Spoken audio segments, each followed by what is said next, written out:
All right. So I've just got to wait for it to come up.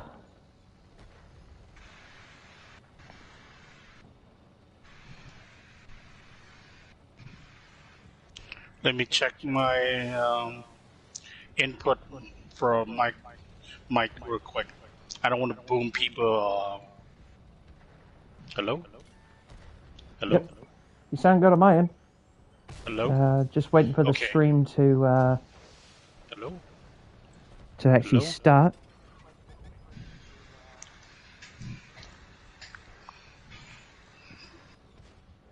Oh, yep, I can hear you on the stream. Sweet. Noise. Okay, so this is our first podcast for the night, ever. Yeah. We are discussing.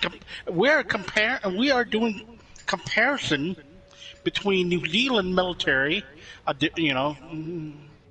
and Republic of Ireland because, well, they're kind of in a similar boat of sort. Pardon the pun. Pardon the pun. Ireland just happened to be in less than friendly neighborhood. Yep. I mean, they are on the far end of that less than friendly neighborhood of the North Atlantic. With the Russian Federation basically being Russian Federation once again, and New Zealand kind of got stuck in rock and a hard place. Let's put it this way. I mean, the Pacific Rim. You guys on the what you call it, southern end of the Ring of Fire, so to speak. Yeah, southern end of the Ring of Fire with basically the arse into nowhere.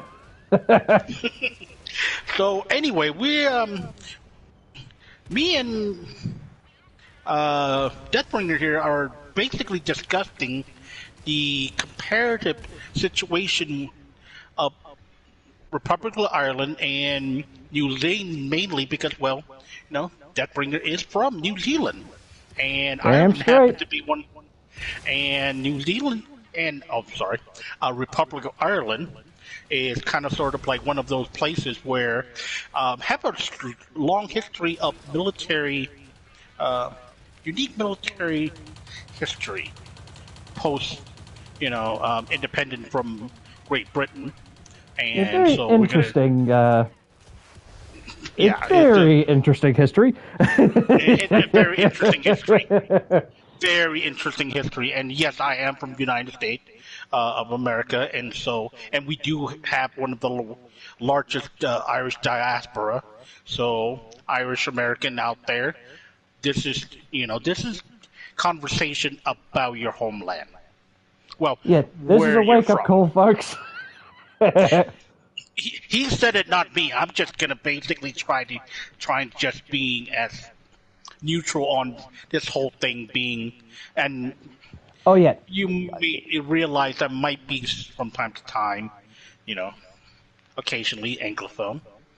Hey ho. Yeah, I mean, I'm gonna try to be as neutral as possible, but that doesn't mean that doesn't mean that we aren't necessarily going to take jabs where appropriate. Because I mean, let's be honest, both both sides of this can absolutely we can definitely take jabs at both sides. I mean, hell, I do it all the time with New Zealand. And me being in the United States, we kind of sort of like, yeah, we're the sole remaining superpower, and yes, blah blah blah blah. Lovely thing to go with it. Yes, we get criticized all the time for sticking out note where it don't belong, but we're doing this not just for entertainment and for click. We are seriously looking at it from perspective of like what what is going on, why, and how we can solve some of the problem. Now, looking at the Republic of Ireland, um, they have three branches: the Irish Army, the Irish Naval Service, and the Irish Air Corps. Yep. While New Zealand have the New Zealand Army, uh, the Royal New Zealand Navy, and the Royal New Zealand Air Force. Yep, and all Now, three of those are are all part of individual categories of what is currently identified as the New Zealand Defence Force. But Precisely.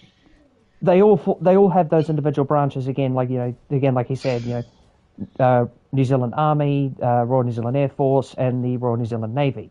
But again, all of those are just under the category of the New Zealand Defence Force. Just for anyone else out there who might need a bit of clarification on this one. So we're going to go ahead and look at at the current end strength.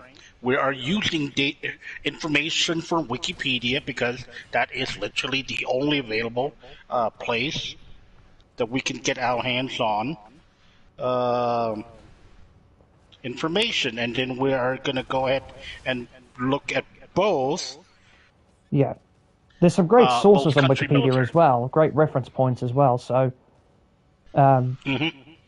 we don't. I mean, we're obviously not going to be relying on just Wikipedia because, well, Wikipedia can be easily edited, but we are going to utilize the references because they've got some good ones. And we'll be doing that for future topics as well. More than likely, because we'll be able to get access to better information as time goes on. This is very much a pilot episode. Yes, it is very much. And we will try to be as, how you say it? We'll definitely be as objective. Yeah, we'll definitely be as objective as we can. But if there's something in here that we feel needs to be addressed in a non-objective manner, we will do it. Of course.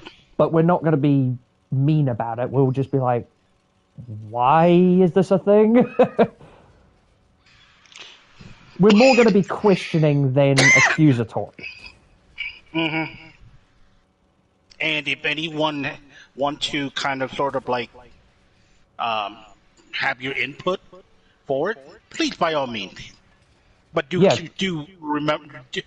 please keep it civil because we're just a couple bloke that are just trying. We are a couple of enthusiasts from across the pond who may sometimes get things wrong. And hey, if we get things wrong, we are more than happy to admit it.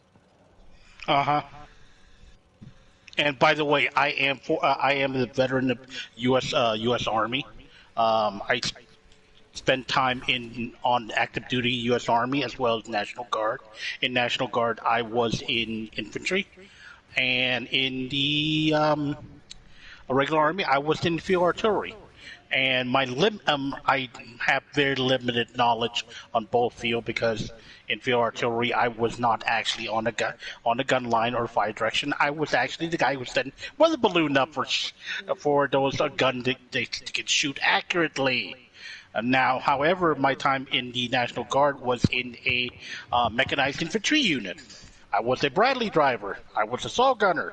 I was a rifleman. I was also a grenadier, so I did just about every, the three basic job of a fire team guys. Guy in a 11 Bravo in the fire team. So that is my limited,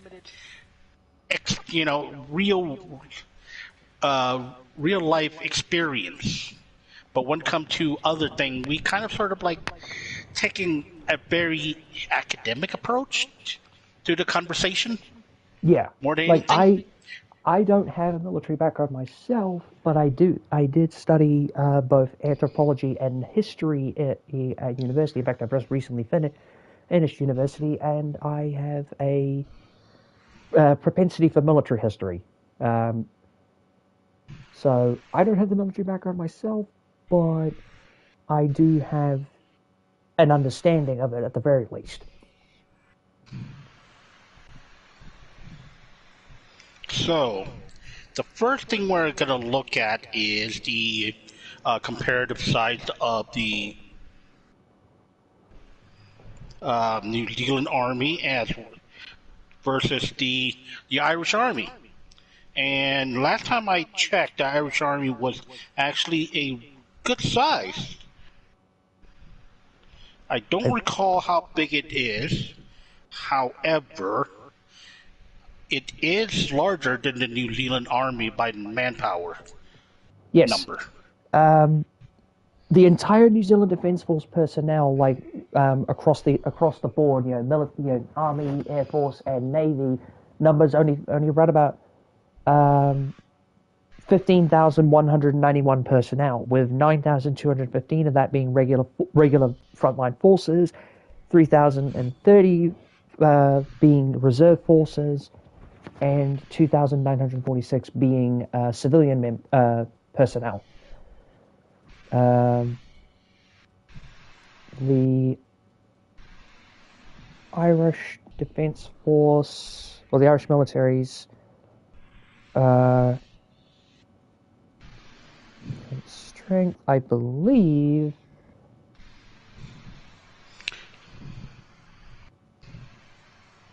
Okay, as of July 2016, 7,310 permanent personnel, 1,840 reserve as of January 2019 for the Irish Army.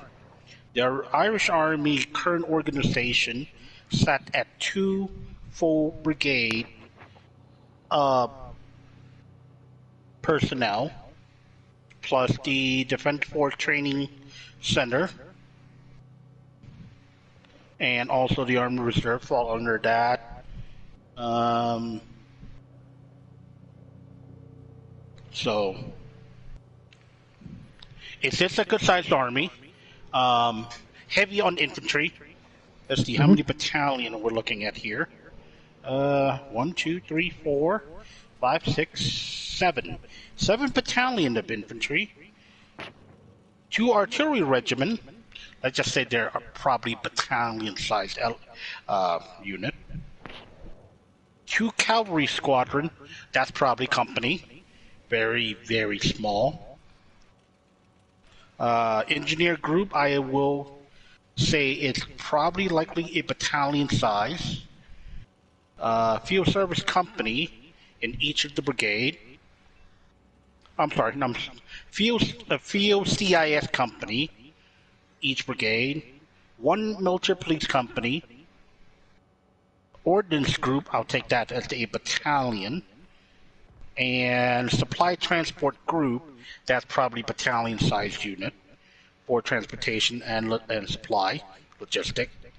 So, the Irish Army is quite heavy, pretty balanced. Somewhat light on armor, in my opinion, but hey, it is. But armor tend to be one of the more expensive costs of basically running your army. Typically, it always is, because anything involved tracked vehicles can be expensive. I mean, the New Zealand Defence Force only actually has 3 units that would be classified as armored corps, or like any form of armored units, all of which are mechanized infantry. Which are 3 different branches of the Queen's Alexandra's Mounted Rifles. The Waikato Mounted Rifle Squadron, the New Zealand Scottish Squadron, and the Wellington East Coast Squadron. So we have 3 armored corps, basically. But that's basically all that we have at the moment, as of 2011. We did have a 4th one, a 4th unit, the 4th Otago and Southland Battalion Group, but that was disbanded as of 2013. Okay, so let's take a look at the. Okay, so New Zealand had 1 brigade, the Queen Alexandra Mounted Rifle. That is the cavalry unit of that brigade. Yes. Armor. Let's see. 1, 2. Look like 2 regular battalion. 1st Battalion Royal New Zealand Infantry Regiment. Yep. 2/1 Battalion Royal New Zealand Infantry Regiment. Interesting.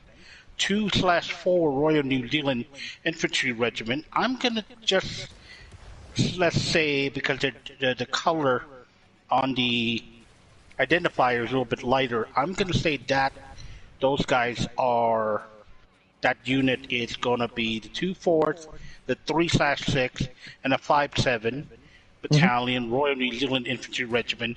It's likely reserve battalion. Yes, So that is a reserve battalion. Has So been let's for quite a while now, actually, as far as I'm aware. which is interesting because that's a very balanced active versus reserve number.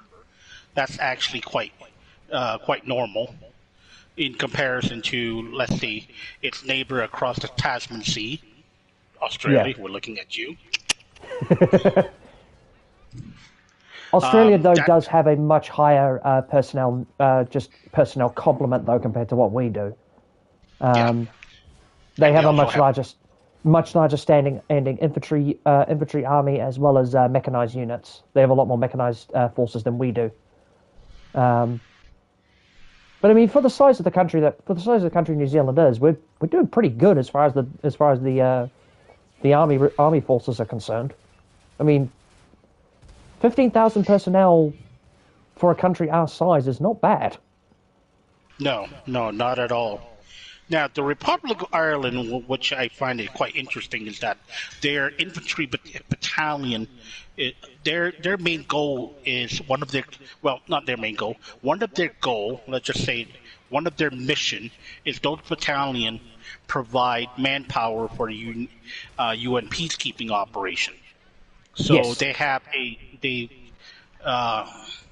they take personnel from both active as well as reserve personnel that are basically stood up a battalion specifically to provide UN peacekeeping operation, which is one thing that Ireland really, really take pride in. And I don't blame them. You know, them being a country that traditionally, since their founding of the Republic of Ireland, has been a very neutral country. Armed neutrality, I'm going to say it's a little more, I wouldn't say, let's just say that they're not on the same level as the Swiss and the Swedish. No. And definitely not on the same level as the Finn. We talk about there's a joke about the Finn. If you hear noises coming from a snow-covered forest, yeah, run, just run. Like same thing would happen, when you hear somebody rumbling in Vietnamese. If you hear the sound of polka in the background, run. Yeah, you're in for a very, very interesting time. Ask the Russian. We'll just leave it at that for those who get the joke. I know we're gonna throw a lot of meme and joke out just to kind of give you a context. A lighthearted, but important context. Listen, there's always been the joke. There's always been the second. The Finns were arguably responsible for the second universal rule of ground warfare. The first one, of course, never ever ever try to invade Moscow in the winter. The second one, don't fuck with the Finns. And third, don't start land war in Asia. It doesn't go well. No, it doesn't. For anybody. You can ask everybody and anybody. What a mess.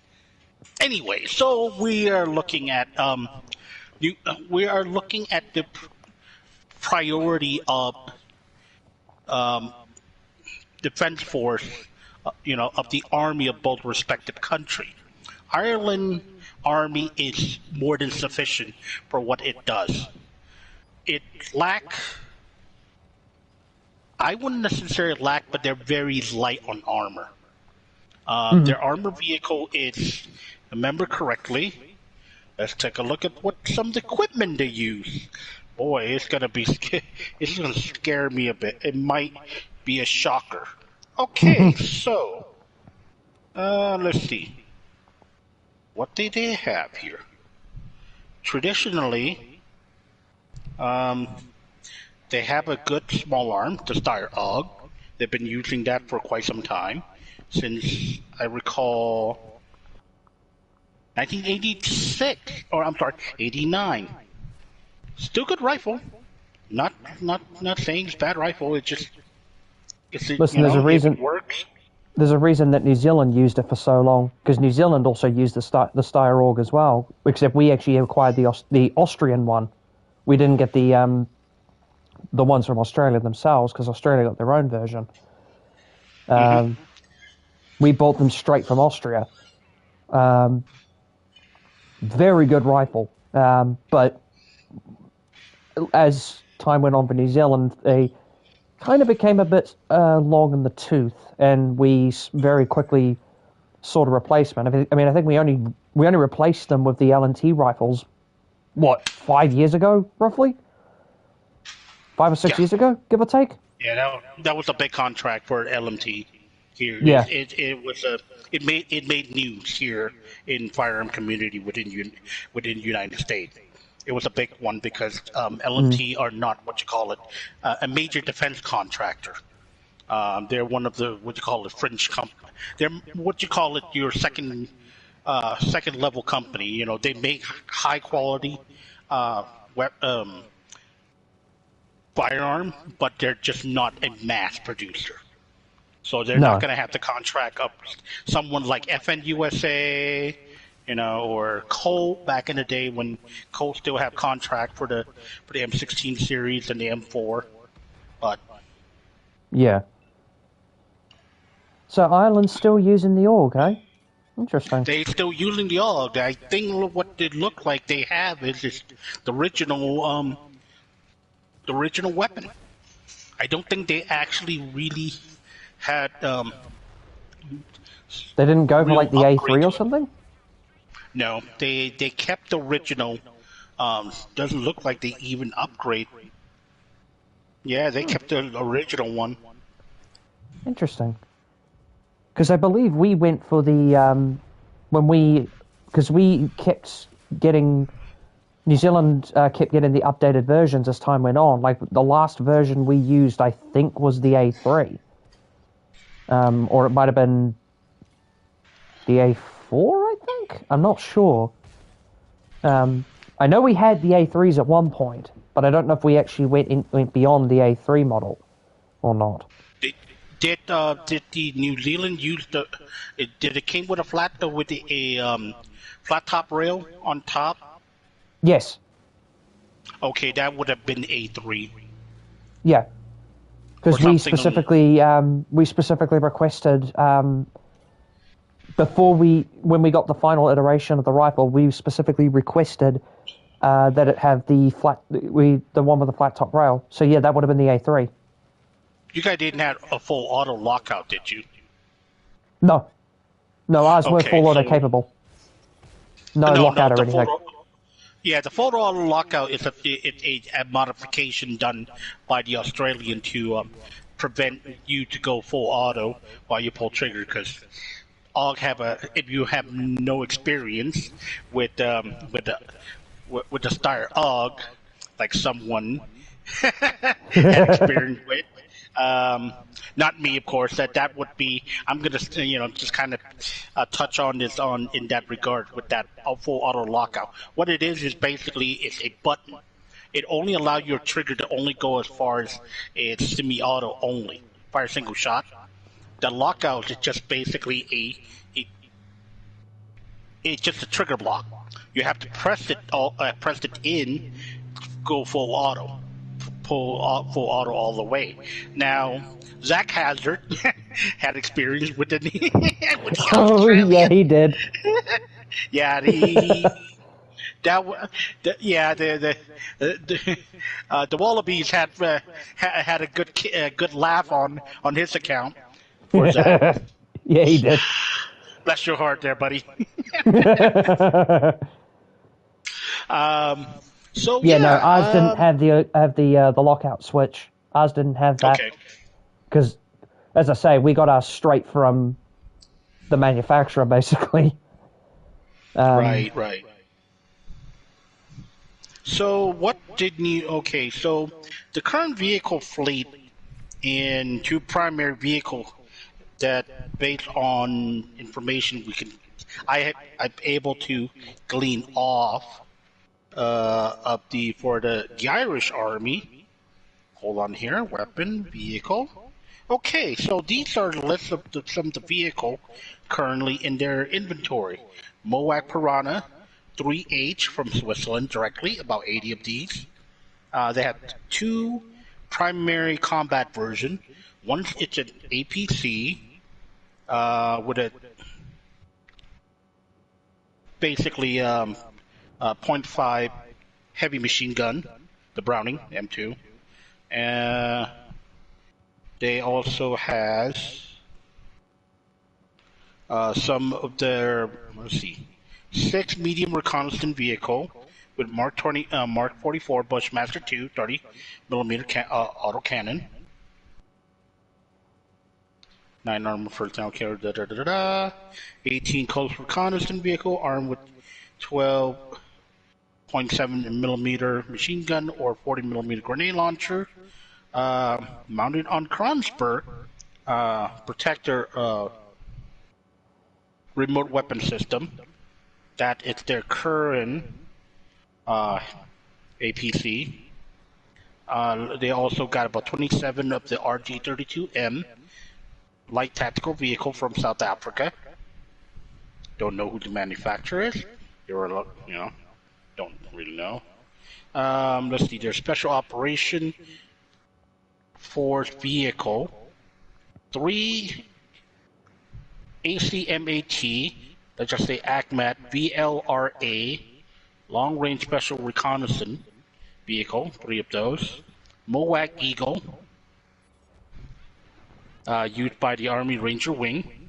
And they still have about a dozen of the Ford F-350 converted long-range reconnaissance vehicle. Yes, they actually went and got the F-350 and modified it to be a gun truck.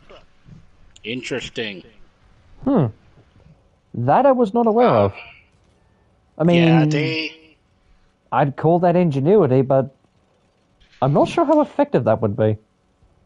Well, if you think about it, I mean, if you ever need a engine transmission replacement, just contact Ford Motor Company and That have is it true. shipped directly to, and just have shipped all the part directly to Ireland. Just give them the VIN number and just say, hey, we need replacement for, these replacement on your vehicle. We need new engine transmission. I'm pretty sure it's going to be a 4x4 because being a special reconnaissance vehicle used by Yeah, more than likely be a 4x4. likely going to be 4x4. So yeah, that is quite interesting. That is one thing about the Irish. Well, the Army Ranger Wing, a number of general service vehicle, Toyota Land Cruiser, Nissan Patrol, Mitsubishi Pajero. Of course, if you're in Europe, you know what I'm talking about. Isuzu D-Max, Land Rover Defender, Ford Ranger. Really? Left-hand drive. Oh. I would have thought it would have been a right hand. Yeah, that's what I thought too. So too. Troop carrying vehicle, Iveco, Eurocargo, Mercedes-Benz 1117 4x4, Scania P370. A lot of commercial vehicles, I'm noticing. A lot of commercially available vehicles. Yeah, a lot of the smaller tier, country with more limited budget would end up using a lot of commercial off the shelf vehicle.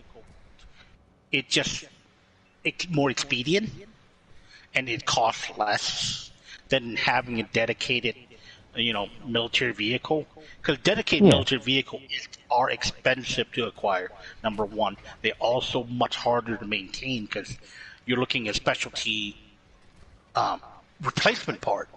So it's going Right. to be much more expensive. I mean, ask anybody that's a mechanic.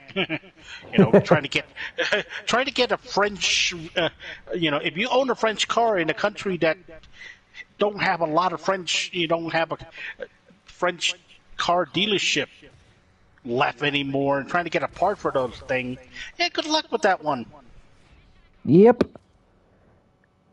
And that pretty much all over. Pretty much the entire North America. Good luck with that one. Let's see. Now, the Irish Army did had a small number of CVRT FE-101 Scorpion light tank, but I'm pretty sure those have been basically put in storage because those things replacement part are probably getting harder and harder to come by. Ammunition might be more expensive, and also realistically, I mean, a 73 millimeter or 75 millimeter gun. On which vehicle? On the Scorpion. On the Scorpion. FE-101. Yeah. That's the 73 millimeter. 73 millimeter. Yeah, Oh no, 76. Sorry, it's actually 76. 76. Yeah, so that's more of a specialty ammunition. Not a lot of country may no longer have the ammunition for it. So Yeah.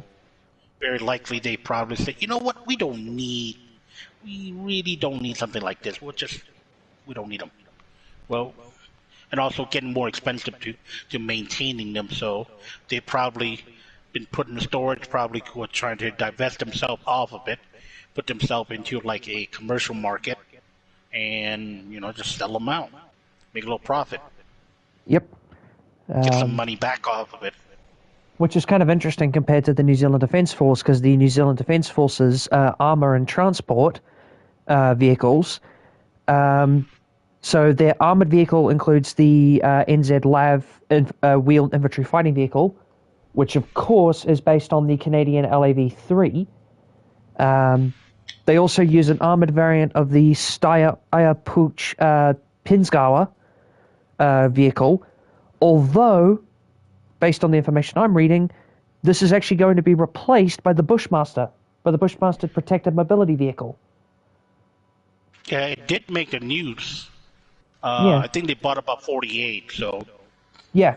As for transport vehicles, we are primarily using the Mercedes-Benz Unimog, as well as it, we've replaced them with the Rheinmetall MAN RMMV HX series of trucks, as well as the Polaris MRZR light vehicle, and the JCB High Mobility Engineer excavator vehicle. So those are our main vehicle complement.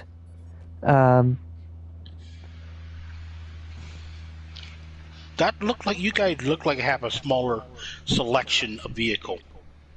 Yeah, we have a much smaller selection of vehicles, but they're much more specialized vehicles. Like the NZ Labs, of course, being our primary infantry fighting vehicle. And basically our only real heavy armor. Our only real heavy armored vehicles, because the last time we had any sort of heavy tracked armored vehicle was when we used to have a batch of Centurion Mark III main battle tanks, which we retired in 1992, I believe.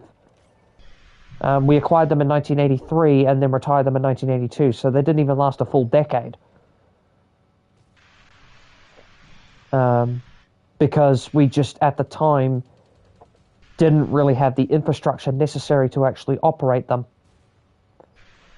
Because they were some of the heaviest vehicles that New Zealand had actually ever operated. But the NZ LAV is now our only currently real heavy fighting vehicle. Or heavy armored combat vehicle, I should say. But yeah, we do have a much smaller selection of vehicles.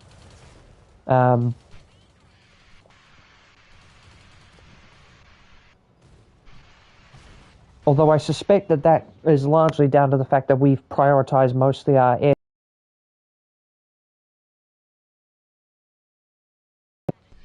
like heavier equipment, because our Air Force is actually, I mean, our Air Force though is very specialized. Um, More like a maritime security more than anything. yeah, because our aircraft fleet for the New Zealand Defence Force consists primarily of our main transport aircraft is the C-130 Hercules. But our main maritime patrol aircraft at the moment is the P-8 Poseidon, which is essentially, for those who are not aware, a P-8 Poseidon is effectively a converted 737 airliner that's been adapted for the maritime patrol missions. Are also capable of being fitted with the experimental system that allows for the capability to actually turn unguided bombs into laser-guided ones. So our ones do have the capability to actually be fitted with that system. Whether they have them, I'm not entirely sure. I don't think we do have them on our ones, at least. But we can fit them if needed. Of course, we used to have a combat fleet of an air combat force consisting of A4 Skyhawks, but those were retired from service as all the way back in 2001. December of 2001 to be specific. I am not going to go too much into detail as to why that happened, because that is very much a subject for another day. But suffice to say, it was a bit of a political blunder. That's all I'm going to say. Yeah, let's just put it this way. It allowed a older generation attack aircraft to actually have performance of the current generation fighters. Precisely F-16. Yes. Because our A4s were of a unique designation, the A4K, referring to the Project Kahu modernization program that was undertaken in the 1990s, which, as we mentioned, put these aircraft up to the standard of an F-16, even though they were an aircraft from all the way back that we acquired back in 1973. Yeah, even back then, those birds were getting a little bit long in the tooth anyway. Yeah. Already at that point, they were already been around at least a decade long, and by that point of time, U.S. Navy was already pretty much start to divest themselves off of the A4 Skyhawk. I mean, they were still using the Skyhawk by the Blue Angel all the way in the 80s, which is quite interesting. Until they actually transitioned over to F-18, that became the U.S. Navy primary way of basically dropping ordnance, and U.S. Marine Corps, and a few other countries, Australia included, and also our old friend up in Finland. Mm-hmm. Quite interesting. Yep. Ireland, when it comes to, well, let's look at their current size, their navy. They only have total of 6 ships total. They have 2 different classes. There's the Samuel Beckett class and the Royston. Okay, my pronunciation in Irish is probably going to be terrible. The Royston class. They're both offshore patrol vessel. The Samuel Beckett was recently commissioned. The first one was the Samuel Beckett, then the James Royce, the William Butler Yeats, and George Bernard Shaw, 2014, 2015, 2016, and 2019, respectively. Displacement of 2,256 tons, not a very heavy ship. It is offshore patrol vessel after all. The Royson Yeah, so class. it wouldn't need to be too heavy. No, these are older ship. 1999 with the Royson, and my pronunciation for his sister ship is gonna be, oh dear God, you know what? I'll just call her the P-52 because that is the whole number. And it was commissioned in 2001. That's 1,500 tons ship. Uh, Very small. Yep. So it is Irish Naval Service is a naval service. It really don't have a large capacity navy. It for ship that size, I'm not a naval expert, but that's a light tonnage ship. Very light. Oh yeah, very much so. Scary light. Very Um, scary light. Meanwhile, the New Zealand Defence Force's naval strength consists of two Anzac-class frigates, which are really our most modern vessels. The class as a whole is 3,600, has a displacement of about 3,600 tons fully loaded. And as I say, there's two of them, which are where are their names? Hold on. Yeah, here we go. So the two current ships in the fleet are the Te Kaha and the Te Mana vessels. So those are the two current ships in the fleet, the Te Kaha and the Te Mana. Those are the two Anzac class frigates. Meanwhile, we also, and both of those ships, for clarification for anyone, both of those ships are actually based on the German Mako 200 design frigate. So pretty modern design, actually, all things considered. I think the Mako 200 came out. Was it Mako 200 or 2000? No, it's 200. 200. Okay, so that was very popular ship for a while. Yep. Because you guys bought two, and how many did Australia bought? Like 4? Let me have a look. Australia bought. They actually bought 8. Okay. Well, they also got a larger area to cover too, so. Yeah, they bought 8 of them. The Anzac, the Arunta, the Warramunga, the Stuart, the Parramatta, the Ballarat, the Toowoomba, that's a funny name, and the Perth. Well, that's probably more of the Aborigine name. Yes. You know, It sounds like it. It sounds like it is, yeah. Of Australia, so wouldn't be surprised. I mean, you got to name yours basically in Maori. Yeah. So makes sense. We also have we've also in 2010.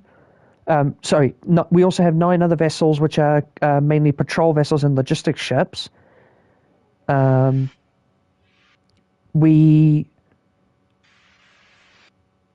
Our naval patrol force, because we have a naval patrol force, consists of 2 offshore and 2 inshore patrol vessels.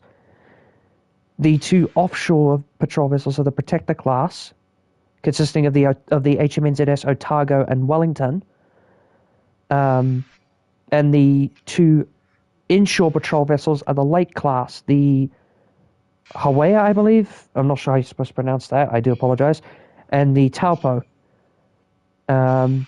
With our support forces being mainly the HMNZS Canterbury, which is a multi-role vessel, and the HMNZS Aotearoa, which is a replenishment oiler vessel.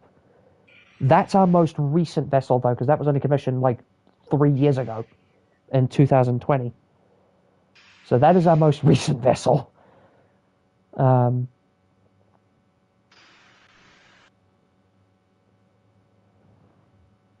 So our navy's relatively small, but we do have a bit more in terms of like offshore capability, though. We do have a bit more offshore capability and a bit more uh, blue water capability with the frigates. Yeah, when it comes to the, well, let's just say the Irish Naval Service, it's more of a brown-green water capability. Right. They that's the newer OPV they have, which is the Samuel Beckett. There's 4 ships in that class. Armament, which is, let's look at the armament of these beauty. Wow, a little bit on the spar side, more of a self-defense than anything. Okay, here we go. 176 millimeter Otto cannon, 2 20 millimeter Rheinmetall cannon, and mounting for 7.62 GPMG and 12.7 millimeter Browning machine gun HMG.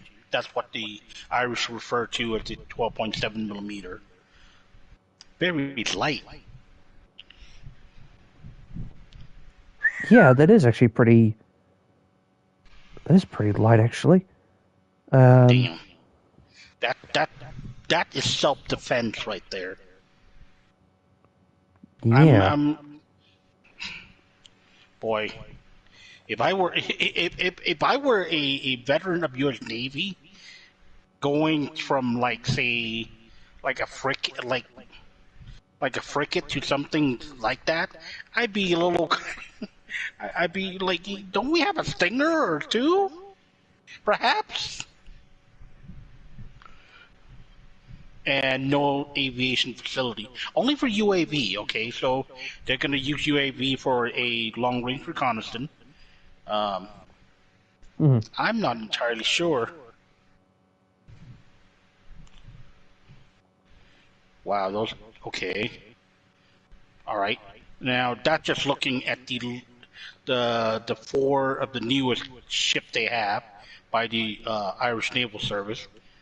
Now, this is the older version. I'm going to brace myself for what they're about. Okay, about the same, actually. Same armament. Interesting. Yeah, same armament. Well, you know, the Irish really don't have, like I said, this is more of a, I wouldn't necessarily call brown water. I more along the line of like maritime constabulary mission than anything. We're that kind of armament. I mean, we're talking about like, stopping illegal fishermen. Or like coastal piracy mission. So, exactly, something along that line. You're not expecting to go up against, other country naval warship. And that it can be discerning, especially with the current situation, because you know how the Russian Federation been acting recently. Yeah. In that particular neck of the woods. And they acting up in that neck of the wood.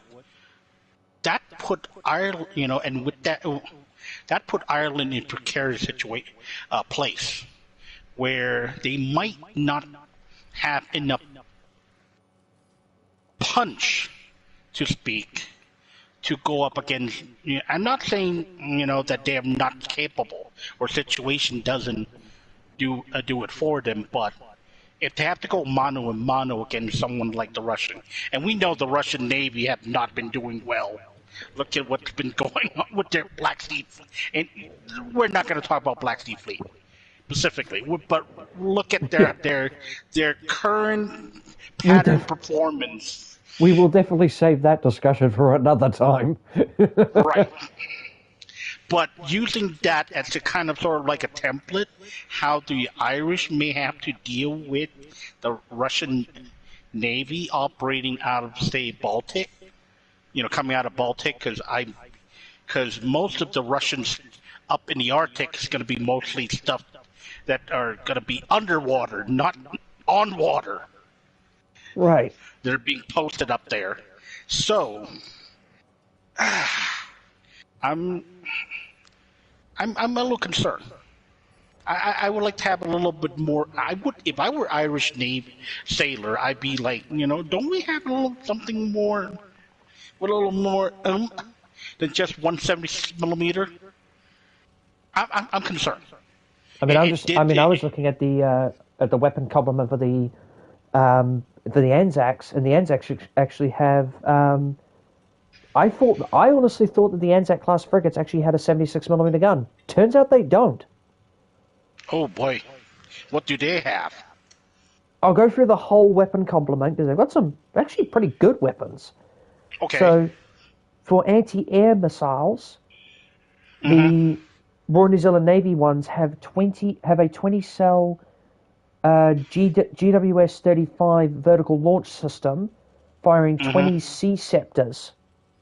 Sea Scepter surface-to-air missiles. For anti-ship, we don't actually have any anti-ship missiles, but we could, because the Royal Australian Navy has them, fit them with 2 4-canister harpoon missiles. Of course. So we don't have the harpoons on the New Zealand ones, but we can fit them if needed. Right. The Royal New Zealand Navy have Mark 46. Yeah, the Royal New Zealand Navy have Mark 46 torpedoes. And the guns is a single 5-inch 54 caliber Mark 45 gun, which is a dual purpose armament. 2 50 caliber machine guns on the Mini Typhoon mount. Okay. As well as 6 cruise serve 50 cal machine guns.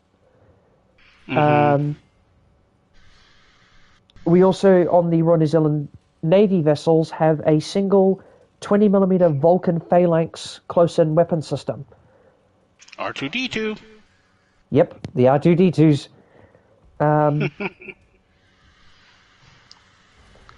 And they can be fitted for, they can be fitted for 2 4-canister anti-ship missiles, but our ones don't have them. Right. Whereas the Australian Navy ones don't actually have the close-in weapon system. They don't have the 20mm R2-D2. I think the Royal New Zealand Navy mainly use them as basically their main concern is more of the close-range self-defense. Yes. Close-range self-defense, anti-piracy, and those kind of operations. Right. And you guys do have some carbon seed sprite. You can deploy them on your ship as an ASW asset. Yes, but the Command SH-2G model specifically.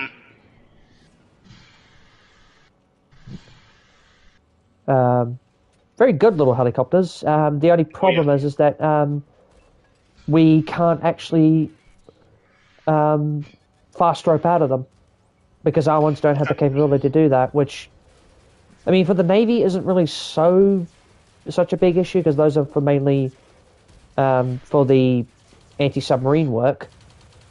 So fast roping isn't really a necessity for an anti-submarine helicopter, but for anyone else that's using them, it's a bit of a problem.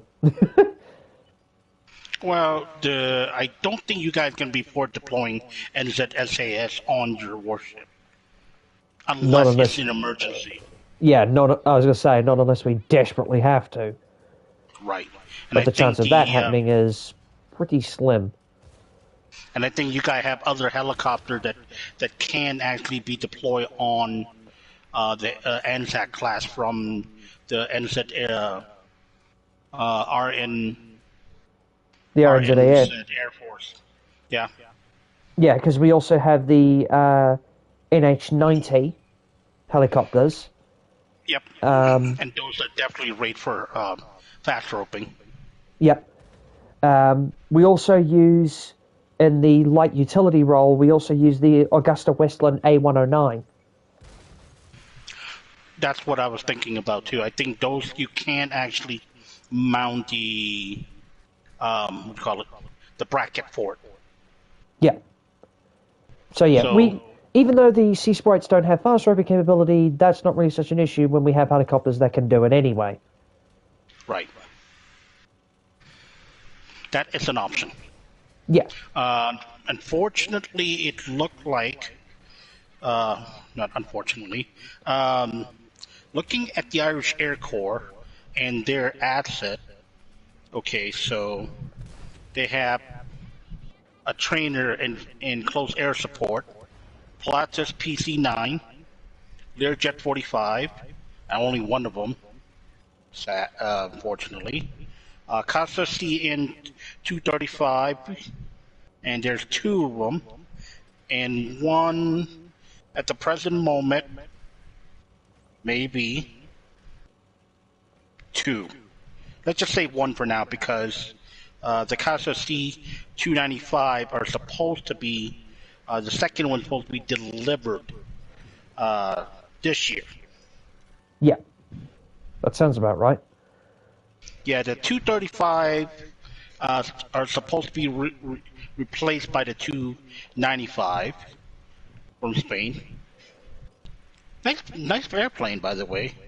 Very much so. Yeah, let's see what else. Huh? Okay, so the Pilatus PC-9 can be armed with machine gun and rocket pod. There's 8 of them. They use those as a trainer. There is Pilatus PC-12, I-Star utility, 4 of them. Now that's a turboprop aircraft, right? The PC-12? Yeah.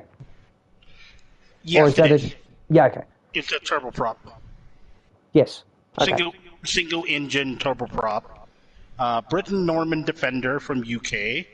1 flown for the Garda Air Support Unit, law enforcement. Let's see, helicopter. Total of 4. 2 of them is a reserve for the Garda unit, air support unit, and the other 2. So 2 of them is utility and training. That's the Eurocopter EC-135 and the Augusta Westland AW-139. That's 6 of those for as utility helicopter. Right. So, yeah, definitely this is definitely a very, very baseline Air Force. They really do not have real transport at all. 290. Meanwhile, the aircraft that we operate is the anti-submarine warfare patrol, maritime patrol aircraft is our P-8 Poseidons. Our transport aircraft consists of the Boeing 757 and the C-130 Hercules, although we do have currently on order 5 C-130Js, the Super Hercs. So those will be coming at some point in the future. I believe they're projected to have the entire squadron of the C-130Js by 2025, so within the next 2 years. Yeah, you guys need those planes anyway, because moving cargo personnel and other mission, you definitely going to C-130s. You're going to need C-130 because I don't think there's any other aircraft. Well, there's 2 other aircraft that are in production right now that have the same leg as the C-130 out in the West, and that's the what's that freaking aircraft company. It's the A400M, which being replaced in the RAF service. That's replacing the British RAF entire fleet of the medium transport Yep. aircraft. Um, And those for are not cheap, by the way. no, they're not. And we've already mentioned the helicopter fleet, which is the NH90. It actually turns out the Sea Sprite variant that we have is actually the SH2G, the Super Sea Sprite. Well, those are the latest generation. Yes. Yeah, that was the generation that those were the last of the one that were built for U.S. Navy before they won with the Seahawk. Mm-hmm.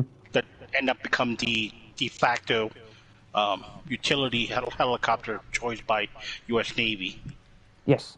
A few And other then countries. for trainer aircraft, we use the AT6 Texan, the T6 Texan 2, which is a turboprop trainer. And the Super King Air aircraft, which is a twin-engine trainer.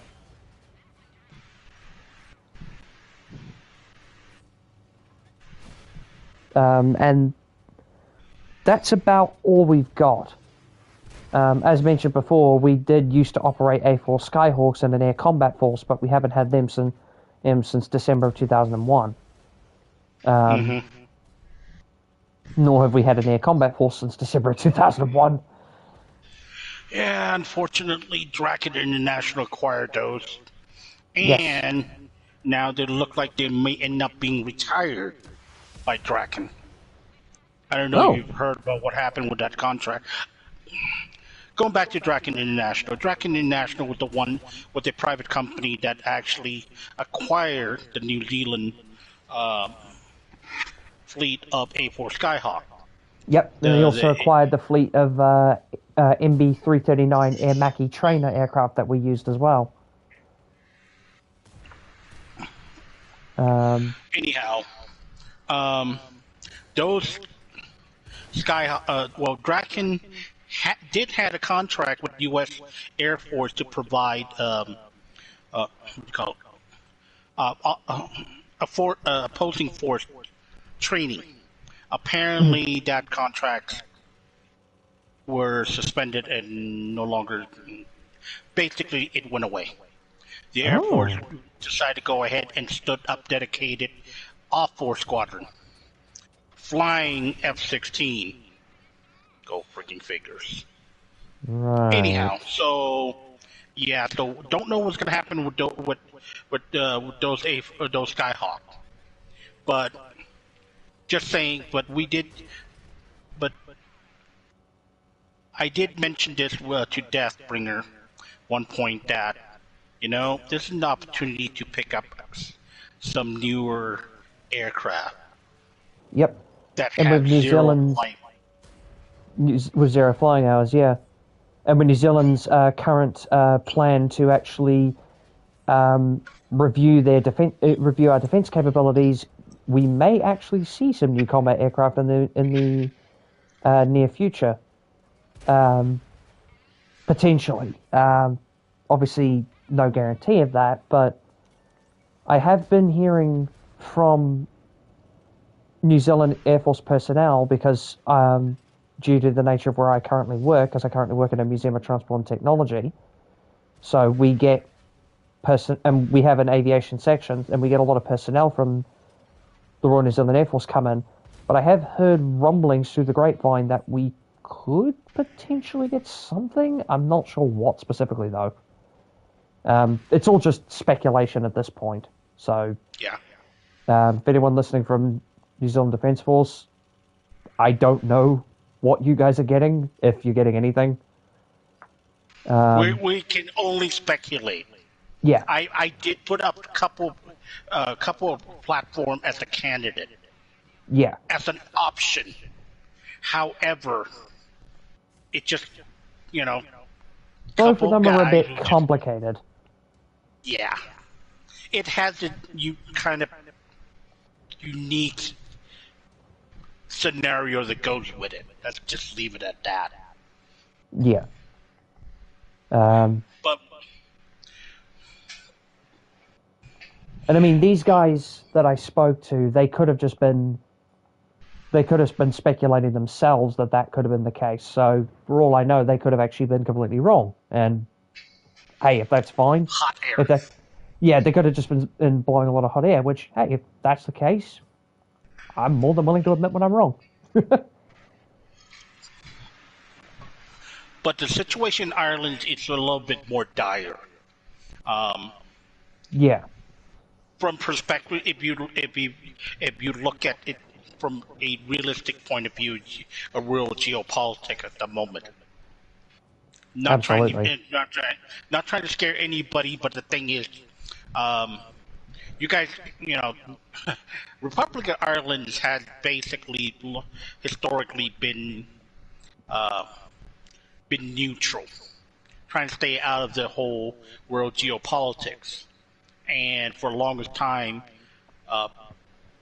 since the birth of the Republic, Ireland have basically tried to stay out of any mess, since basically from World War, was it World War II onward? Yeah, it was. Yeah. Since World War II onward, Republic of Ireland has basically tried to stay out of the conflict worldwide. Unfortunately, you guys were involved in some conflicts. Just to remind you, Jadersville, okay? That was from perspective of someone who is, used to be a serving member of the military. You guys government of Ireland, you guys did those men wrong, and you know it. Mm.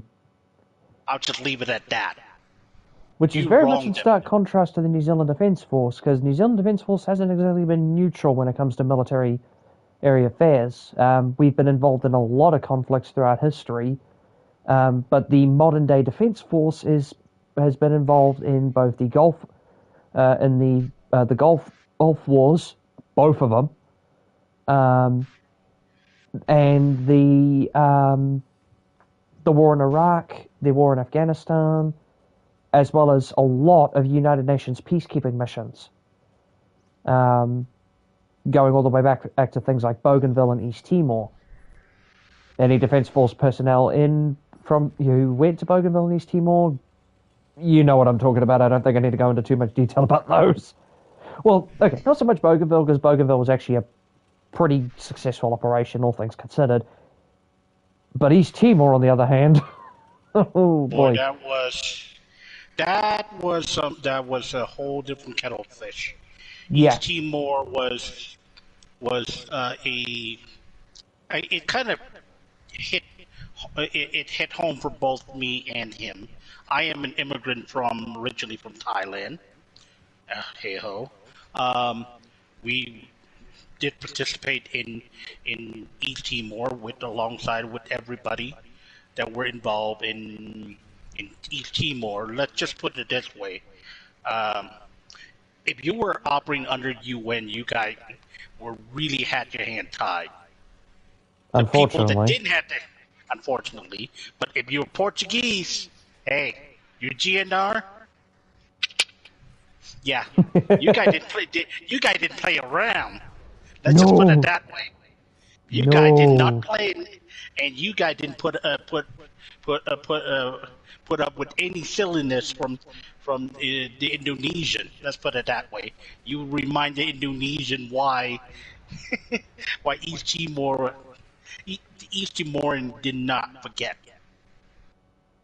They're a lot like the Dutch in that respect, actually. They didn't forget. No, they didn't. It's a complicated issue. The colonial era in that part of the world can be quite complicated. Yep, very much so. Very much so. So, But going back to the whole situation with Ireland. You know, Ireland had really focused mainly with the UN, try to work with the context within UN. Jadaville was probably one of those time that um, those men really did what the only thing they could do have done, Yep, and unfortunately, the government of Republic of Ireland basically blackballed these men, very much and so. unfortunately, and you know Um, what? Thankfully, though, Uh, they have recently been acquitted of yeah, their actions, so they did eventually get the recognition that they deserve, but it was very much a case of too little, too late. right. Yeah, Um, those men deserve better.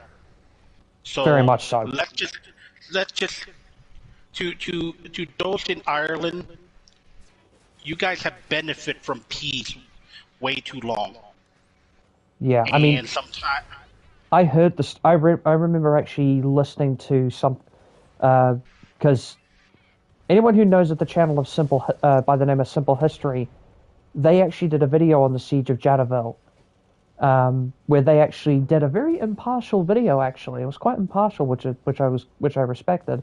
But they did a very impartial and like objective video discussing what happened with the siege of Jadaville and talking about like how the Irish government didn't really actually honor those men, despite what they did. Um, and they pointed out the lack of support from the UN, or well, not so much lack of support, but the poor quality support that they received, um, like the from the things like the lack of effective supplies and things like that. So it was a very well researched video. I've got to give them that one. It was a very thoroughly researched video. Um, but when I heard what had happened to those men, I just sat there and I'm just like, good God, I yeah, I I feel bad for them. When they got back yeah, home, they instead of being welcome home with laurels, they were met with condemnation. It's like, wow, they got treated as if they commit the gravest sin possible, and they put up yeah, a heck of a fight. I mean, 100+ company of men against a couple thousand, if that,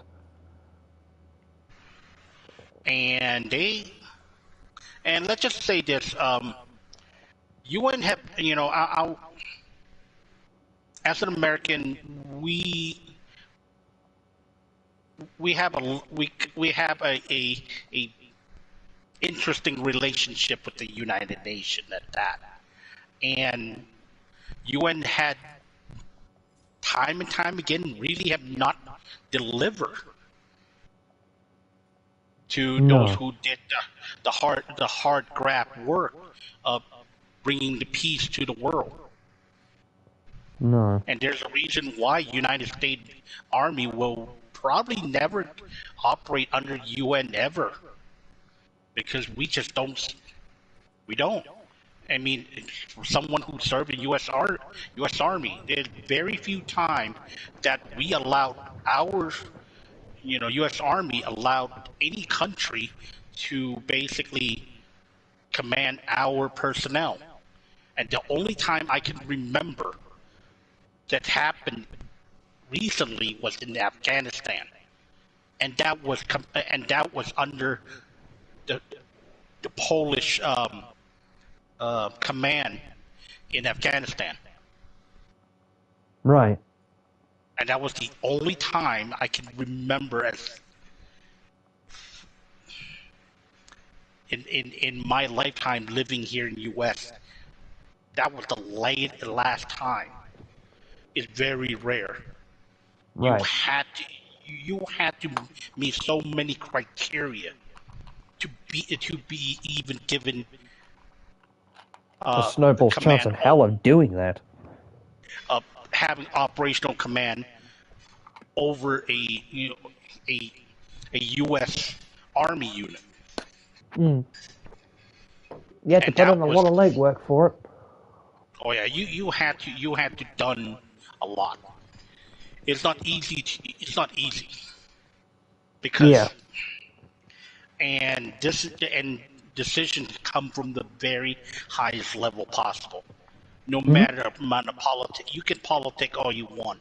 Good luck with that because very rare. And so you're gonna have to ask yourself if you're a member of UN, you know, you, if you're a member of UN, if you ever want to command U.S. unit, U.S. command of U.S. Army unit, or even U.S. force, You got to you show that you're better capable. you have to, yeah. And the poll had delivered, and there's a reason why the poll is right now between two of us. I mean, we've been talking about the poll that they have earned their place in NATO. Oh The yeah. French and the French and the Germans, some kind of start to lose their luster. The French, Mm. well, the French had never really been committed to NATO, and Germans kind of sort of like lost their desire, basically by the end of the Cold War. Very much so. So, so the new country is being led by Poland, and this whole situation in Ukraine is literally being led by Poland. The Yep. Poles are just itching to go, giving you a chance, and I'm like, well, let's just put it this way, um, you know, just leave it at that at a time being. Now, Yeah. in case of in the case of the a situation with Republic of Ireland, um, yeah, you guys definitely need to up the naval side. Just scary, Yeah. scary. You guys gonna send your ship out there and basically be a little bit on the undergun side. Let's put it that way. I know you guys not shy about doing the work, but I'm more worried about basically having a mean to basically project yourself out there in your own territorial water, let alone operating part of the European Union naval what you call it, maritime security. You, Yeah. it just you guys don't seem to have enough asset to really be effective. Not really. But No. that from perspective of of an outsider looking in. So, and your Air Force is Ireland don't have based what I've heard so far, heard recently about Ireland is that Ireland doesn't even have uh, air defense radar capable of basically like targeting or even be able to identify um, like a possible hostile um, airborne threat, and No. not having the internal capacity to go out there and basically deal with the threat yourself scares. It's kind of sort of like, guys, you gotta have something. Don't rely on anybody, and don't and don't rely on the. And I'm not saying the Brits aren't incapable. It's just that if you have to rely on your neighbor to basically protect your own airspace, yeah, that's kind of looking kind of bad. I mean, Very much so. we us Americans, we kind of jab at the Canadian, but you know what? The Canadian does have the capability. It's just that they're they're not well. They're not. They're their politicians really do a bang up job of underfunding their military too. Hmm. I mean, their naval requirement, they need at least 3,500 more personnel in their navy, and they're looking to upgrade their ship. And they've been Canada's struggled to just upgrade their ship, and their ships, some of their ships are like product of Cold War, which is scary. Very much so. So they really need something. I mean, anything would be better than nothing. Right. And setting your fellow countrymen out there to basically secure your territorial water or your own airspace, and have nothing to give them to do something. Basically said, no, you're not getting it. No, you're not getting it. No, we don't need this. No, we don't need that. No, guys, gotta wake up. Okay, you can't just rely on. I'm sorry, the RAF is severely severely stretched. Don't rely on the Brit. I mean, they do a bang up job. They will help you if you need help, but don't be heavily relying on other people. It's only going to get you so far. Exactly. I mean, I'm not saying United States Air Force couldn't use a little hand or two from time to time. We do. We have priorities all over the place. I mean, there's a reason why our interests are all over the world. We have presence all over the world. Yeah. There isn't a place in the world where U.S. military is not present. We are present nearly on every continent. I mean, even in Niger, we even have drone base in Niger, and it's there to provide observation and intelligence, real-time intelligence, real-time surveillance, intelligence, and reconnaissance. An eye in the sky in that part of the Africa. And absolutely. Yes, it probably, it's a surveillance drone. Does it have capacity to be armed? I don't know, because I don't work.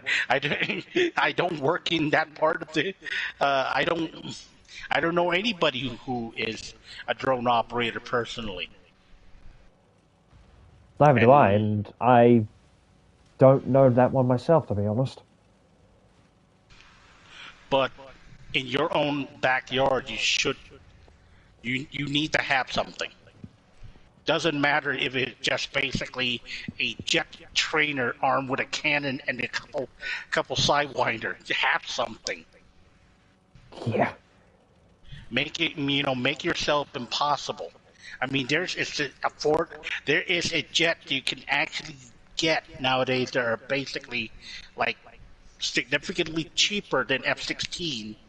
That basically fly like F-16, functions just like F-16. Hint, hint. You can get them from a country where they make your cell phone. Right. Hint, hint. LG. Hint, hint. Shabo. Hint, hint. Korea. Yes, there is option. But but not having your own ability, having your own asset, can be detriment to your own security. Absolutely. And Ireland, you guys are economically strong. Give your military something, a tool, so they can actually do their job. Give them the capacity so they can deliver your true security. Not having ability to intercept possible intruder that don't have your interests at heart. Don't trust the Russian. Ask anybody. No. You might want to ask some Polish people that are currently working in your country Do they trust the Pole? I mean, does the Pole trust the Russian? Likely not. Exactly. But yes, there is that is one capacity that that is one capacity that both Ireland and New Zealand does lack: their ability to provide their own air defense. Yep. Some kind of anything. I mean, start off first, you need radar, so you can identify what's coming at you. Number one. Number two, a way to intercept them. And turboprop aircraft can only go so fast. Sorry, boys. Yeah, turboprops are only good for short-range defense. Right. But if you need to go out, fly what in U.S. Navy refer to as feet wet, yeah, you need a jet. And yes, there is options. You don't have to buy the latest and greatest, like, current generation of fighter aircraft. I mean, there is some that are affordable. Because Right. first you need to be able to afford them, to afford to acquire them, I mean buying the aircraft. Number two, maintaining them. And we're not just maintaining just the aircraft. Maintain enough hours for those pilots to be proficient at their job. First, you Right. started with air intercept, and then if you want to, have ability to drop or put metal to the forehead, you have that option. But I just don't think the public in Ireland want that. But you got to have something to defend yourself, your own territorial airspace and territorial water, and having fast moving jet with ability to hit target with a missile. It's valuable. It's let people know you are not easily pushed around. And that applies to both New Zealand as well as Ireland. It's just that Ireland is been In a kind of sort of slightly like, more dire situation. right, because you're in much you're in part of the world where some really bad actor don't care about you. All they care about is dominance over the world, or at least they're part of the world. Right. And if you don't, and with that capability, it make it harder for them to really put pressure on you. And that's the nature of geopolitics. You don't have to like it, But you've got to accept but you it. gotta accept that that is reality. And you may have a historic issue with your neighbor. I get it. Heck, I growing up in Thailand, we have historic beef with country to our west that are currently basically now in their international bad boy. Call you want whatever they want to call themselves this week, Burma or Myanmar, or grew up is more like Burma for me because it's actually named after the main ethnic group that ran the country, the Burma. That's what Burma came from. So, but understand one thing about the nature of what you're doing. I mean, the Irish Army is already sufficiently equipped and trained. You guys are delivering on what your main goal is with the Irish Army. However, your Navy and your Air Force is definitely not being looked after. Start No. looking after them, please. Absolutely. For your if it's not for you, if it's not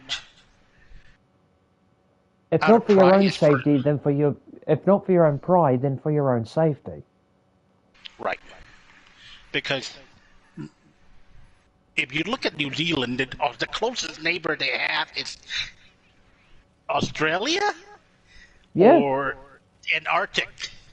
And I don't think Australia is going to be invading New Zealand anytime soon, I mean, unless some Tasmanian devil decides that we're going to go ahead and build basically a fleet of canoe and start paddling toward New Zealand to take over New Zealand. not unless they want to get Pavlova from us. But let's be honest, they don't need to invade the country for that. They could just buy it. Yeah, yeah. But Or unless they unfortunately, want to settle the underarm bowling dispute. Listen, if you know, you know. I am I'm going to not stay going to out go. of that one. I'm going to stay out of that one. Okay, but Ireland, please don't be a sideline participant. I mean, for love of God, for love of God, even Sweden and Finland joined NATO, and they had viable military because they had to have them. That's why they were able to get into NATO so quick, so fast. I mean, there. I don't think I ever see NATO membership approval that fast for any country, as fast as Finland. No. I mean, they had everything they ever needed.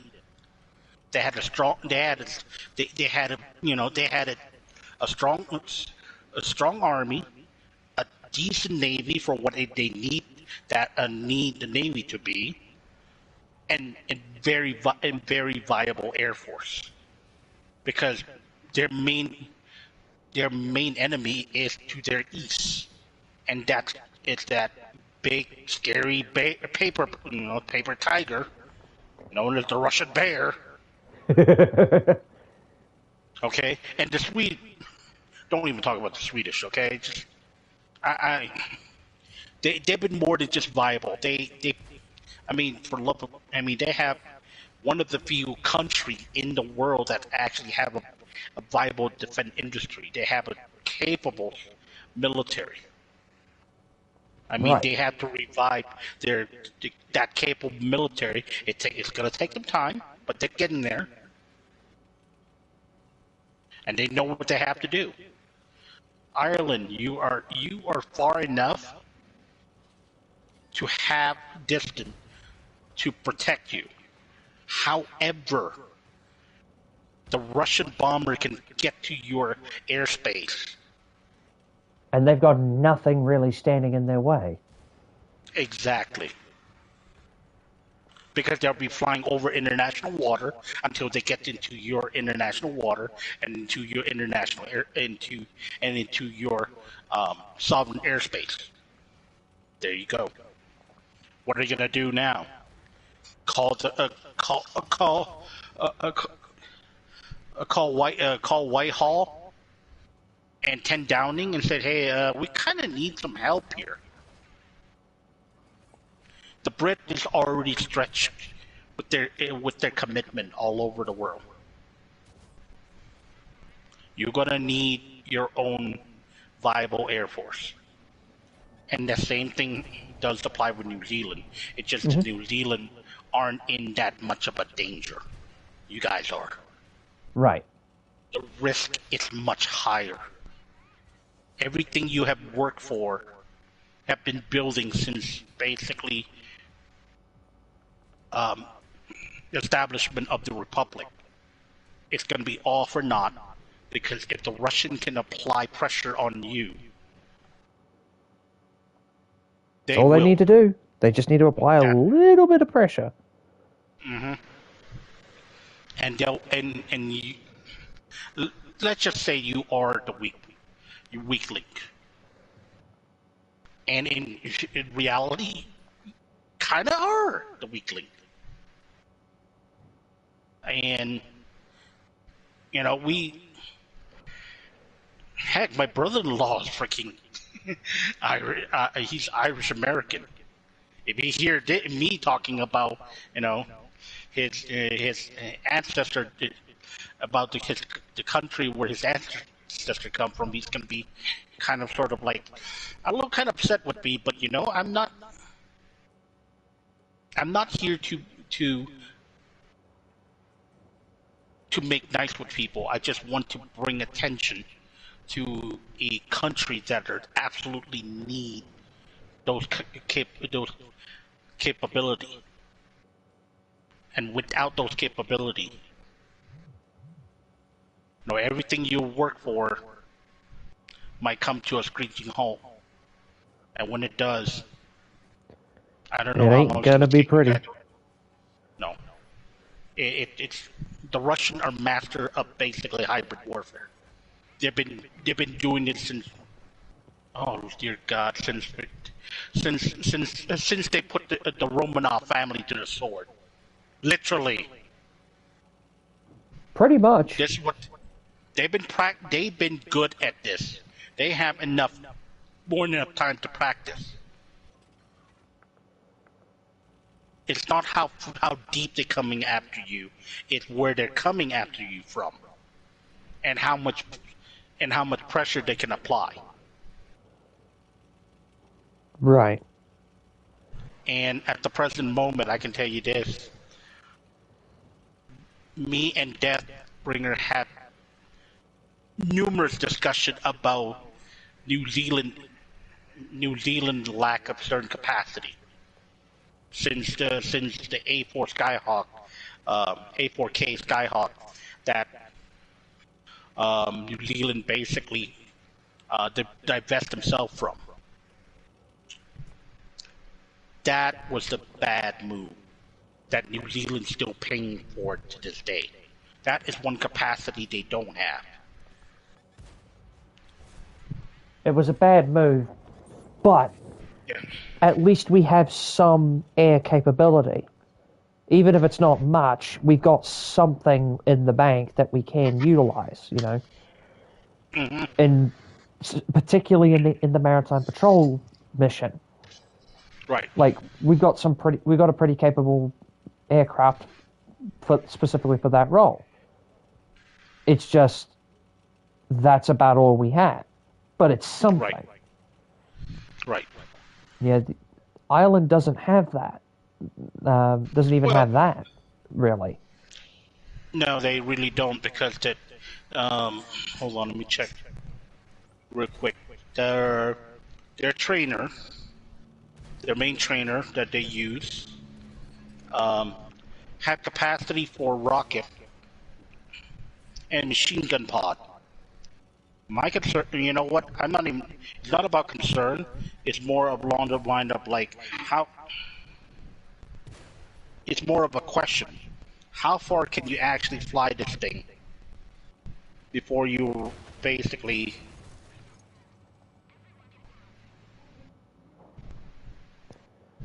Before you basically run out of fuel. Right. Yeah.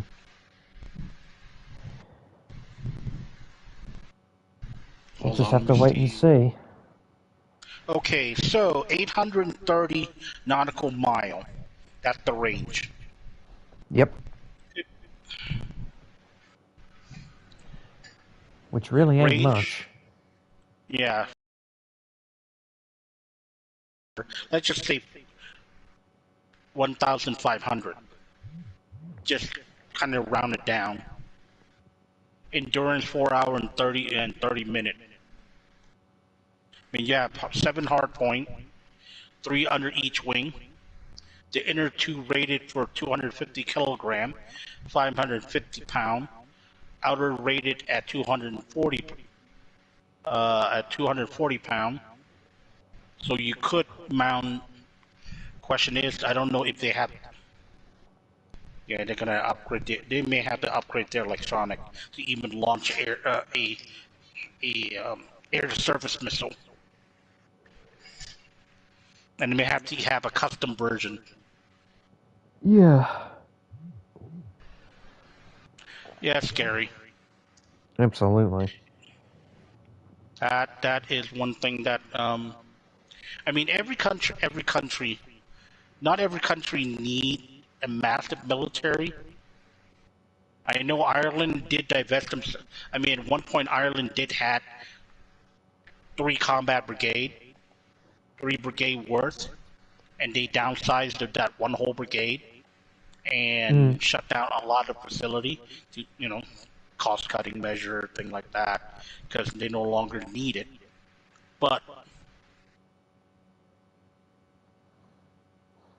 having air capability, but at least having some kind of like you don't even have to have an actual like multi-role aircraft. You just need to have an aircraft that could do certain mission to at least start plugging those gaps.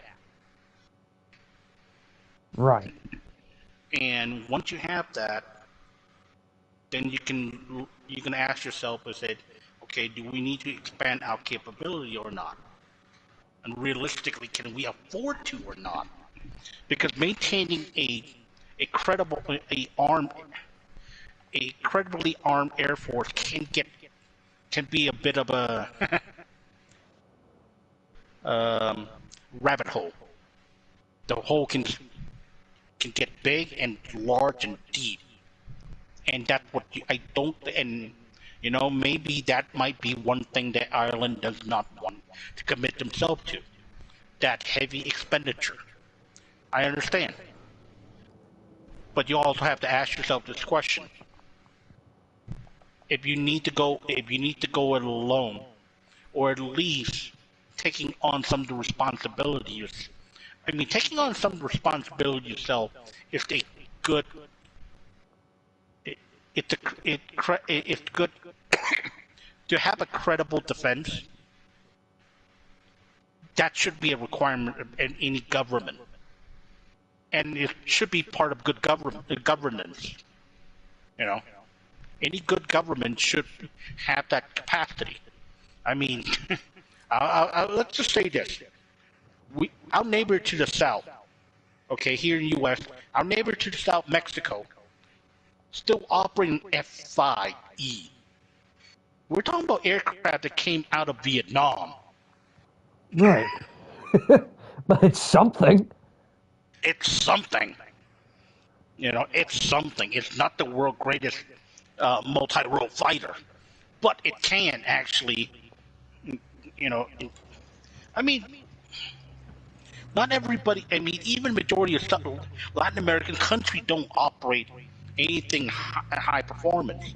I mean, look at Brazil. Brazil have multi-tier capacity.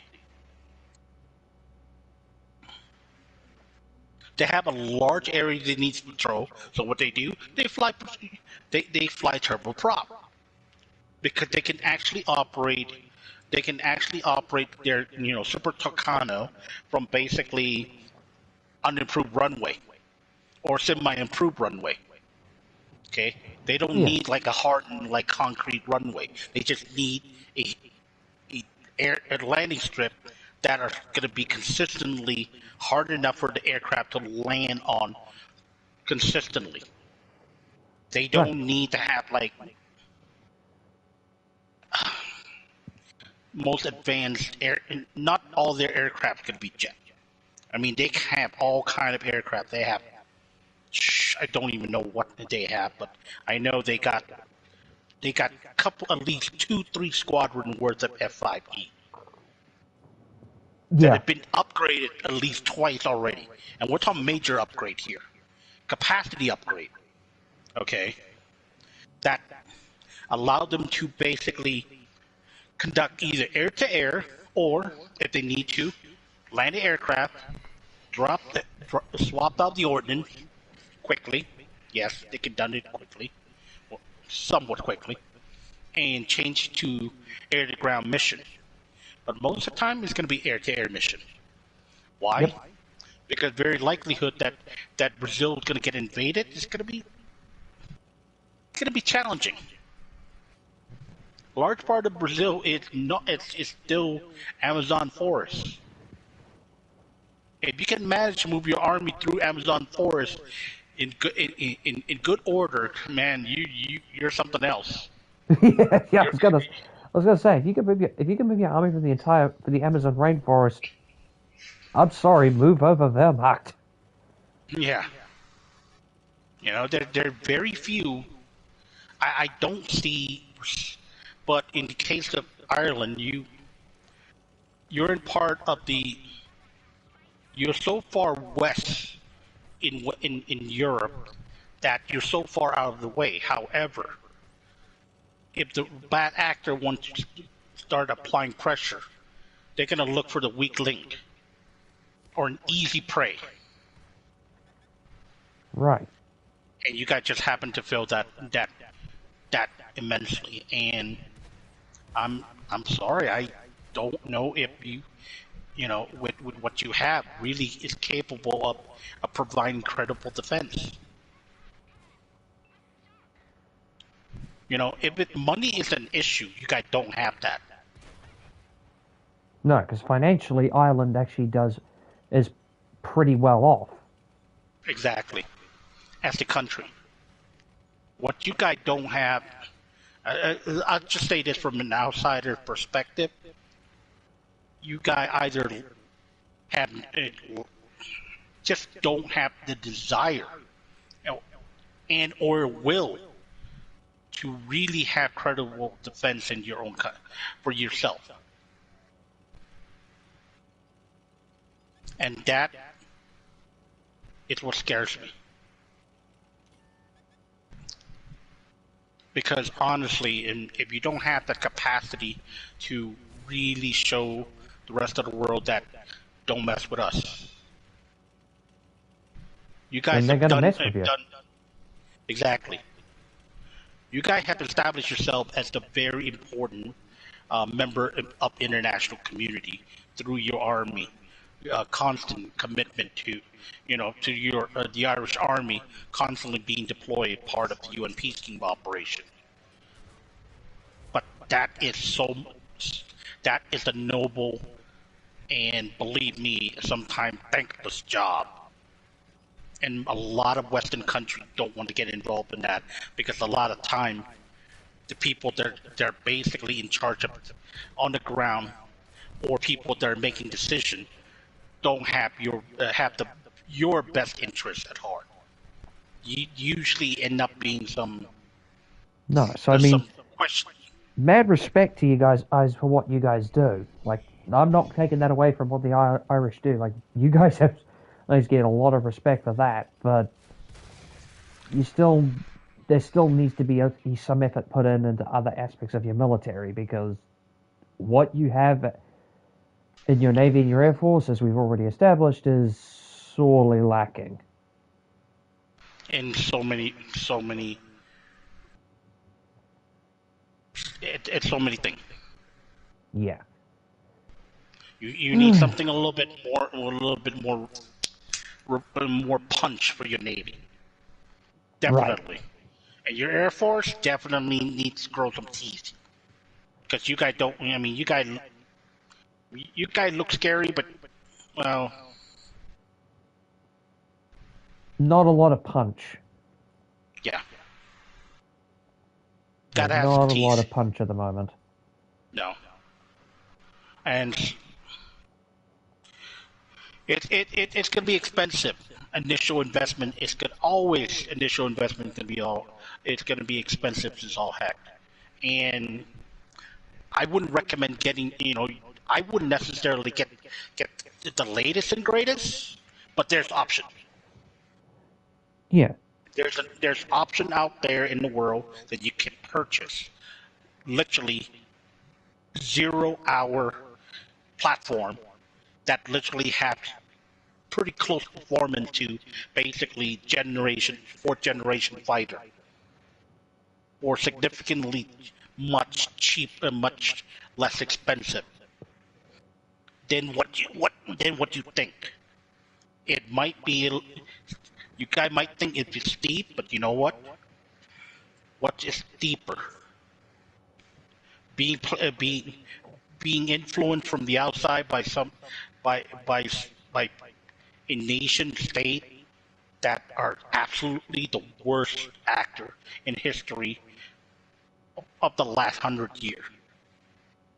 Plus, do you Yeah. really want to be in that shoe? Because I honestly, I ask myself, ask yourself that question, because that's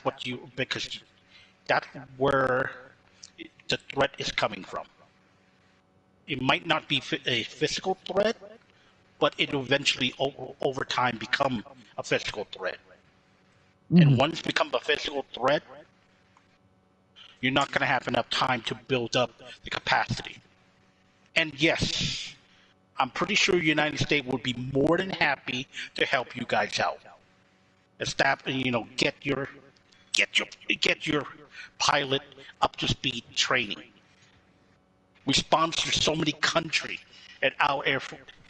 We have Air Force bases that are specifically training pilots from our allies from all over the world at that Pacific Air Force base. Where I live here in the U.S., UAE train at the nearby Air Force base. I'll just leave it at that. I'm not going to give you where my exact location is in the United States, but that's where they train. My niece used to live at where some of their neighbors of UAE used to train at, or their basically final training, or their conversion to an aircraft. We have that air, and we can create a bubble specifically for you guys here. All you have to do is, we're thinking about getting fighter jet. They'll be more than happy to help you out. Heck, the country that built those aircraft for you, especially certain particular country in Asia, yeah, they'll be more than happy to basically set up a facility to build them in your country if you want them. Exactly. Like, yeah, there are options out there. Yeah, you guys are more than happy. They're more than happy to help out. Yeah, you just need to throw them. You just need to throw them a bone. Exactly. Just like, hey, we kind of sort of, want to get serious with what we want to do. Okay. Sure, come on over. What you plan to do? We have technical expertise in these fields. There is option. And just because you're in Europe doesn't mean that you buy European. Mm-hmm. Remember that, because you know what? Poland signed a massive defense deal with that particular country recently. They're going to be building tank. They're going to be building self-propelled howitzer. They're going to be building jet in Poland with the help of that country. You could even, if you want to, get the cost even cheaper. Get the Pole. Contact Poland. Hey, they're fellow Catholic, remember? They'd be more than happy. Just said, hey, we kind of want a few aircraft. Extra aircraft for us. Like, hey, we need some aircraft. You guys got some? Yeah, we got a few. The option is there. Absolutely. Anyhow, so I sound like Deathbringer is sort of hitting that wall. Yeah. And I'm about to hit that wall too myself, but yeah, I think this would be a good point to actually to end this off. This has been the pilot episode of our new series. We have yet to come up with a proper title for it. Hopefully, by the next one, we'll have something. We'll figure something out. Yeah, we'll figure it out. We always do. Or if we can't figure something out, our listeners, if you got ideas, kind of throw the bone, and we'll give you credit. We'll credit you. Absolutely. So, thank you for watching, and we hope to see you all again next time. And hopefully we'll have a bit more of a structure next time as well, and we'll have another topic to talk about, and hopefully it'll be just as interesting as the last one. All right. Good night, guys. Good night, folks.